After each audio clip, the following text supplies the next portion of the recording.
Whether you're trying to expand your business into new markets or just improve how you do things, you're trying to grow. And growth comes with obstacles. How do you overcome these obstacles? By answering 6 key questions. Hello, my friends. Jeffrey Shaw here from Grow to Your Potential. Last week, we dove into this topic by looking at the first and most essential question you need to answer. Why do you exist? By answering this question, you create a sense of direction that you and your team can rally behind. Although this gets you started, more clarity is still needed to overcome the obstacles to growth. In comes the second question you need to answer. How do you behave? When you think about fulfilling that wonderful purpose you discovered, how will you go about doing it? What behaviors are important to you? Which ones should never be engaged, even if they work? And which ones will you stick with, even when it hurts? These are the values by which you, your team, and your organization live by.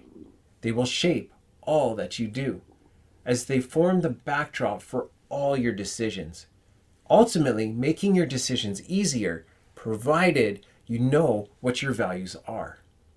How about a little scenario? What do you do when you approach a red light? What if it's the middle of the night and nobody else is around? Perhaps you stopped and you've been waiting for what seems like 5 minutes. Well, the answer is pretty simple if you know what your values are when it comes to following the law. Now, before you rush off and write out a beautifully crafted list of values, there are some guidelines to follow if you really want this to work. The tendency here is to write a list of values that look something like this. Put the customer first. Always do your best. Be a team player. And the list goes on. Well, these sound nice. Will they really help you and your team? Or will they just end up being another piece of paper in a manual filed off somewhere that nobody ever looks at?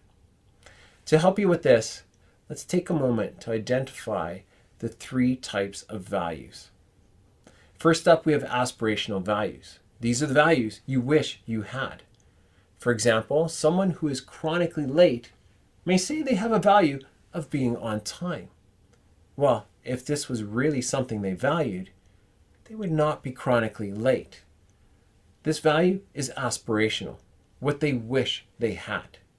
Now, aspirational values are not a bad thing. However, we need to be clear that they are aspirational. The second type of values I call permission to play values. These are values that are common to people, teams, and organizations. However, these values are often pushed aside when resistance comes. Going back to that red light example, most organizations would likely say they value following the law. Well, in most cases, you will see them obeying the law when these laws become inconvenient or get in the way of what they really want to do. It's interesting how following the law will temporarily be set aside. These values are good to be aware of, but once again, these are not the values we're really after to help us overcome the obstacles to growth. What we're after is the third type of values. These ones I call core values.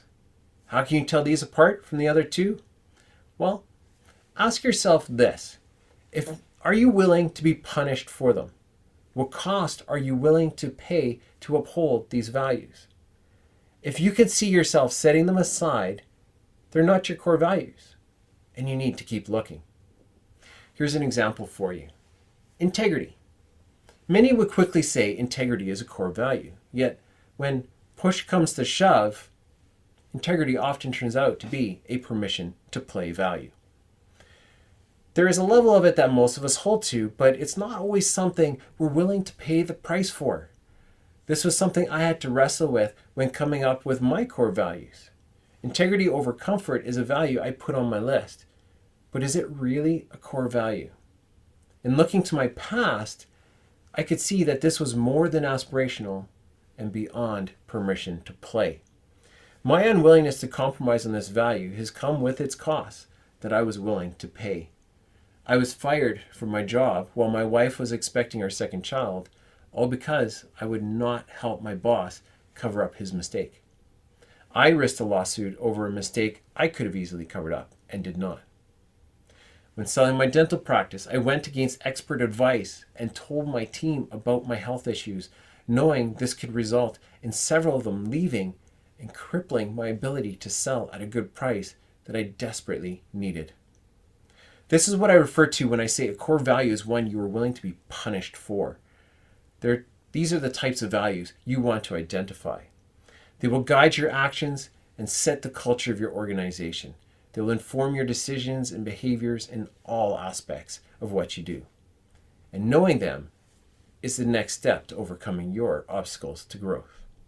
I'll see you next week as we tackle the third question that you need to answer. I'll see you then.